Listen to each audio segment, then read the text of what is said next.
जय श्री राम। नित्य साधना Hindi YouTube channel पर मैं नरेश खोचे आप सभी का हार्दिक स्वागत करता हूँ। मित्रों, हिंदू पंचांग के अनुसार प्रत्येक माह की कृष्ण और शुक्ल पक्ष की एकादशी तिथि को व्रत, स्नान, दान आदि के लिए बहुत ही शुभ फलदायी माना जाता है। सिद्धांत यह भी है कि एकादशी व्रत से भगवान विष्णु जी प्रसन्न होते हैं, उपासक पर उनकी कृपा बनी रहती है। प्रत्येक मास में 2 एकादशी व्रत आते हैं। हर मास की एकादशियों को खास महत्व माना जाता है। देवशयनी एकादशी से भगवान विष्णु 4 माह के लिए सो जाते हैं। इसलिए 4 महीनों में चातुर्मास को धार्मिक कार्य, ध्यान, भक्ति आदि कहा जाता है और इस समय को श्रेष्ठ भी माना जाता है। आषाढ़, श्रावण, भादो और अश्विन ये 4 मासों धार्मिक रूप से चातुर्मास और चौमासा के रूप में जाने जाते हैं और ऋतुओं में यह काल वर्षा ऋतु का भी होता है। भगवान विष्णु 4 महीनों तक विराजमान रहते हैं और देवोत्थानी एकादशी को ही जागृत होते हैं। लेकिन 1 महीने में एक बार ऐसा भी होता है कि भगवान विष्णु अपने करवटों में विलीन हो जाते हैं। यह होता है भादो मास के शुक्ल पक्ष की एकादशी का समय। इसलिए इसे परिवर्तनीय ब्रह्मांड के रूप में भी जाना जाता है। आइए आज के वीडियो में जानते हैं भादो मास की शुक्ल पक्ष की तिथि यानी परिवर्तनीय एकादशी के बारे में विस्तार से। मित्रों, इस वर्ष 2025 पार्श्वरात्रि बुधवार 3 सितंबर 2025 को है।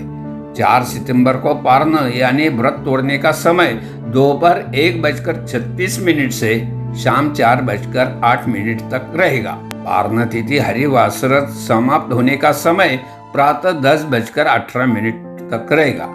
मित्रों, अब परिवर्तनीय एकादशी के भगवान विष्णु की पूजा विधि के बारे में जान लेते हैं। पूजा अनुष्ठान सुबह जल्दी उठने और पवित्र स्नान करने से पहले शुरू करें। अपने घर और मंदिर को साफ करें। एक वेदी ले और उस पर भगवान विष्णु की मूर्ति देवी लक्ष्मी के स्थान स्थापित करें। एक दीपक जलाए और भगवान विष्णु की मूर्तियों को फूलों से सजाए।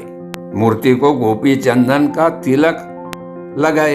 इन्हें तुलसी पत्र, जो कि एकादशी व्रत के लिए बहुत जरूरी होता है। विष्णु मंत्रों को जाप करने के लिए भगवान का आह्वान करें। विष्णु सहस्त्र नाम का पाठ और भगवान विष्णु चालीसा का पाठ भी करें। मित्रों, अब परिवर्तनीय एकादशी यानी पद्मा एकादशी का महत्व क्या है, इस बारे में भी जान लेते हैं। इस एकादशी पर भगवान विष्णु सहित देवी लक्ष्मी की पूजा करने से जीवन में धन और सुख समृद्धि की प्राप्ति होती है। परलोक में भी इस ब्रह्मांड के पुण्य से उत्तम स्थान प्राप्त होता है। पद्मा औषधि के विषय में भी शास्त्रों में कहा गया है कि इस दिन छाता, जूते, चावल, दही, जल से भरा कलश और चांदी का दान करने से उत्तम फल प्राप्ति होती है। जो लोग किसी कारणवश पद्मा ब्रह्मांड का व्रत नहीं कर पाते, उन्हें पद्मा ब्रह्मांड के दिन भगवान विष्णु के विभिन्न अवतारों की कथा का पाठ करना चाहिए। विष्णु सहस्त्र नाम एवं रामायण पाठ को भी इस दिन उत्तम फल माना गया है। मित्रों, धर्म ग्रंथों के अनुसार पद्मा एकादशी यानी परिवर्तनीय एकादशी का व्रत करने से वाजपेयी यज्ञ का फल मिलता है।